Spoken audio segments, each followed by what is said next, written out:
This video we are going to talk about the working principle of energy meter, kilowatt hour meter, the meter that we all have installed in our houses, through which the electricity board estimates the power that we consume every month, and the charges based on that. So this is a schematic of such a meter, and this works with the principle of eddy current motoring.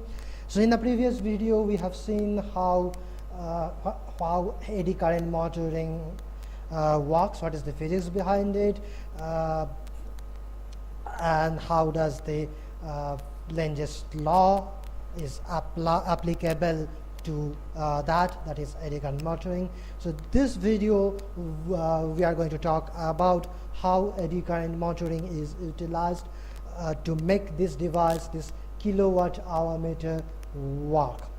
So as you can see that we have a disc, a metal disc, mostly an aluminum disc, which can rotate around this spindle, and then we have some arrangement here, some electromagnetic arrangement, and this actually is to produce a virtually moving magnet, or a magnet virtually sliding over this disc. So what happens then, we shall see how this arrangement works and produces that virtually sliding magnet.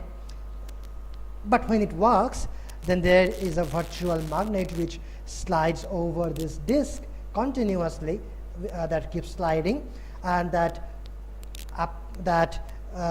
applies a force on this disc in the direction of the movement of the virtual magnet, which causes this disc to turn. And when this disc turns, there are some gear arrangements which are attached to this disc, so those gears also rotate, and the readings of the meter keeps on increasing. So first of all, we shall focus at this arrangement and how does it produce a virtually sliding magnet over this disc. So we have three coils here. So two of them are called current coils, and one of them is a voltage coil. So this coil is attached, is connected in parallel to the supply terminals. So if I have the supply terminals like this here, if this is the supply terminal, which is in our house mostly 240 volt, 50 hertz, then this coil is connected in parallel to this supply terminal. So this is the supply, and then these two coils are connected in series with the load in our house. So a cable starting from here goes to the first coil, and then the cable coming out from this coil goes into the second coil, and then the cable, the wire coming out through the second coil is connected in series to the load. That is everything we have, in our house, all the electrical equipments, lights, fans, televisions, refrigerator, blah blah blah blah, and then this goes back to the other terminal of the supply. So this is connected in series with the load. So this That means these coils carry the same amount of current as that is passing through our equipment, lights, fans, etc., through the load. And this coil, which is the voltage coil, also called a pressure coil, I don't know why, is carrying a current which is proportional to the supply voltage, no matter how whatever is the current through the load. So even we are not drawing any current, so even if we have if we have a switch here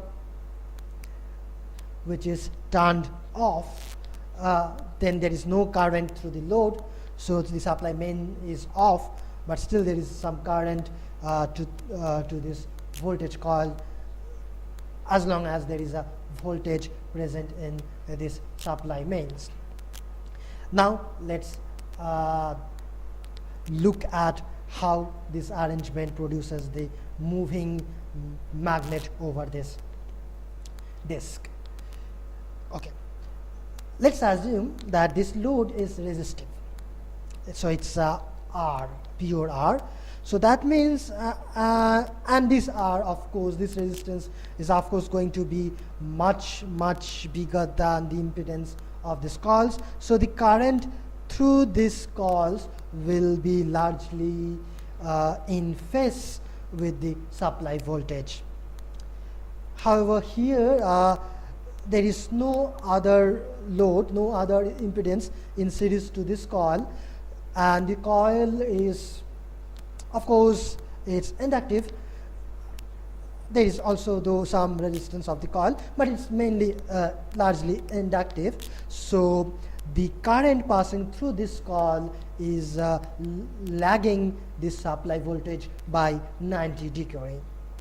Okay, so let's remember that the current in the voltage coil lags the supply voltage by 90 degree, and the current in the this current coil is in phase with the supply voltage as long as the load is resistive, is largely resistive. Now, so this means okay, so then we have this electromagnet. So this is generating an pulsating electromagnet, this voltage coil, and again these two current coils also generate a pulsating electromagnet. Now let's look at them here. So I have a voltage coil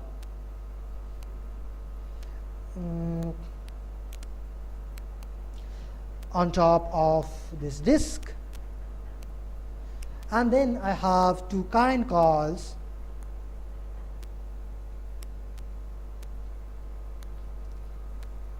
let me enlarge the disk, and then the current goes through it, and the turns on this limb and the turns on this limb, they are in opposite direction. So if the current is rotating like this here the current will be rotating in opposite direction. So from here I go back, and then I come here, and then like this. So then this goes to the load, which is assumed to be resisted for now, and then this goes to the supply, and then these 2 points are again connected to the supply.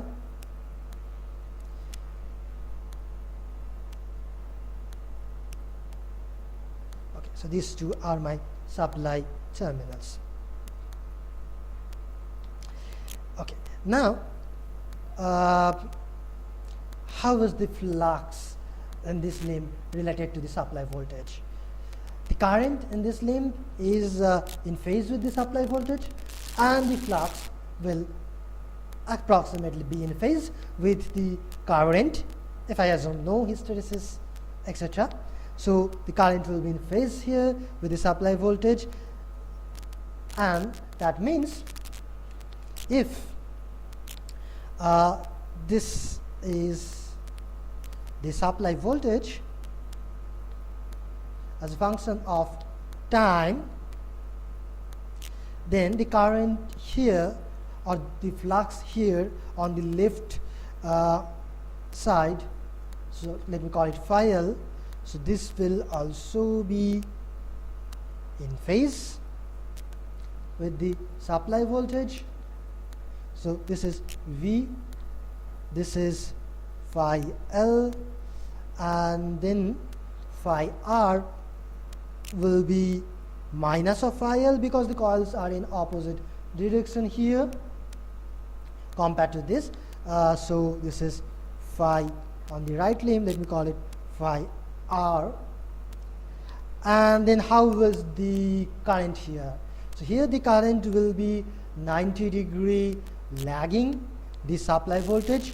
So let me call this flux phi V, voltage coil. So this will be 90-degree lagging. So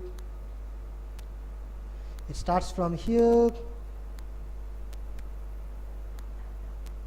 like this. Okay, cool. So that means, so this is phi V. So that means at this instant, at 0, the flux, how does the flux look like? The flux here is 0, here is 0, but here is negative. So let me assume that this flux profile, so on these two sides, that is near these two current coils is 0, but here it's negative. So there is a flux like this, if this is the disk. Then after T by 4, that is 1/4 of the time period, I have phi L positive, phi R negative. So now here I have a flux like this, and here a negative flux, but no flux due to the voltage coil. Now let me go to this point, which is T by 2, and here this is how the flux profile is going to look like. So I have no flux due to the phi L or phi R, so I will have 0 and 0 here, but here are positive flux near the voltage coil. And then at the next instant,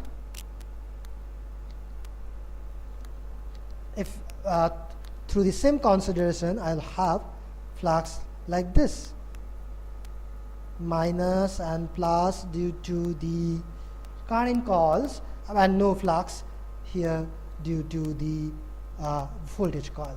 So this is 0, this is T by 4, this is T by 2, this is 3T by 4, and so on. So you see that this flux train is moving towards, in which direction? Towards the right. So this comes here, then here this comes here, then next instant this goes there. So everything is moving towards the right. So that means I have a nicely moving, continuously moving flux over this magnet, so which is over this disk. So that means there is a virtual magnet continuously moving, sliding over this disk, along this disk, and which will generate the eddy current motoring effect of this disk. That's cool.